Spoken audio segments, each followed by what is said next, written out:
deegaanka Buuro Wadale gobolka Sool ayaa waxaa maanta lagu caleema saaray ugaas Maxamuud ugaas Cabdilaahi Ciise waxaa ka soo qayb galay kumanaan dad oo isugu jiray culimaadudiin isimo waxgarad culimo siyaasiyiin iyo haldoorka bulshada waxaana munaasabadaasi ay dhammaan dadkii ka soo qayb galay ay si weyn u soo dhaweeyeen ugaas Maxamuud ugaas Cabdilaahi Ciise Nuur oo ay sheegeen inuu buuxiyay kaalintii aabihi مسؤول عن رعيته أمة الإسلام قد ما تدوائر عليهم نكستنا ولا ويدين تونا وحي الله حل ساري مركز هذه المسؤولية ده قفوا البارحين سوحية إنت وهي حلك سويان هدي أضرت هذا يكتب إشهد وحي قاري سامي القرآن هدي أذكروا بحضو وديارة دفوشو وأذكروا سي بحضو وحضرك يساب الله الكيلومتر بقوم مغنية ساعتها الروحانية مسؤوليته معناها سيلادة كلما قفوا حلوة يسيق هذا وعويان حلك سوى كردية واسك حلوة بعد ساري وحنقوط الدار منا ونساحلك وضعي تهي الله با وحقاتشيا إلهي با وحفظيدية حليلك عادية ربك حوش بين قوات الدار منا على حفظة شوط المرن وارتي ولا بارا أنا أنا بنيش دولنا ولا يلا كره كجرو شراري وشراري ولا بنيش دولنا أدرس دولنا وأنا بفتح دولنا بنا شتى خلاص فهمت ولا كشرولنا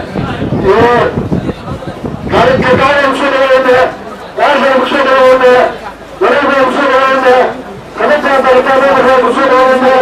هذا بابنا شتين شتين خيرين أصلاً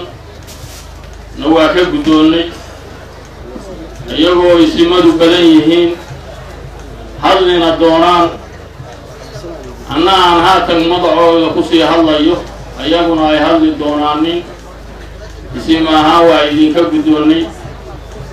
وحي كالنت أنه عن كلنا يسمى هانا والله قوانينا واسكينا إرمان تهضرقوا على مسارينه وأنولي أنه آبينا صاحب هاي سجنا صاحب قارن هاي الوغاس محمود الوغاس عبد الله عيسى نور سرارين تكره كليمي شوبلان بوتلان يلمان جيجا سوماليا لغا هضلو السياسيين تا أكن فردلا ugu horeeyo madaxweyne ku-xigeenka Puntland iyo madaxweynihii hore ee dawladda ama maamulka Puntland dawladda federaalka أولاً إلهي بقى معنا سبحانه وتعالى نعمة كثيرة بدنا أؤمن السيئ كأن لكوبي كريم كأن لطريم كريم بينهم هذا علينا أنت أكلت وحنهم هذا علينا تذكر شرفت بدن جوجشن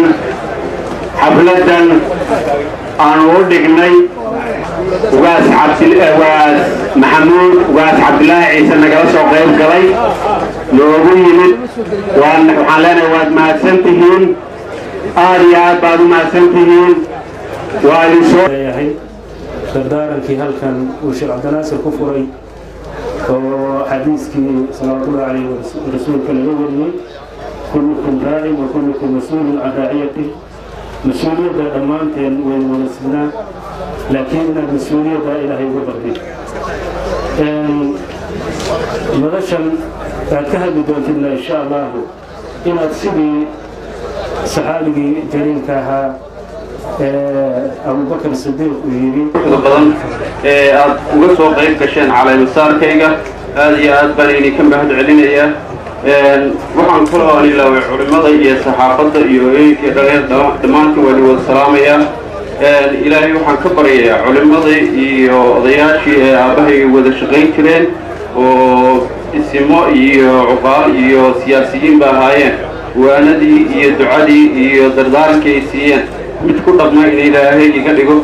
waan ilaahay ka baryayaa aad baan u mahadsantihiin sida wanaagsan ee aad noo soo sharafteen waxaan kaloo aan u mahadcelinayaa guddidii qabanqaabada iyo beeshayda oo igu qadarisay iguna xushmaysay booskii aabahay inaan u bedelo aad baa iyaguna u mahadsan yihiin iyo sida wanaagsan ay u soo aad baan idinka mahad celinayaa runtii waxa weeyaan waqtiguna waxa weeyaan aad buu u dheeraaday waana soo yara daahnay aad baan raalli uga ahaanaysaan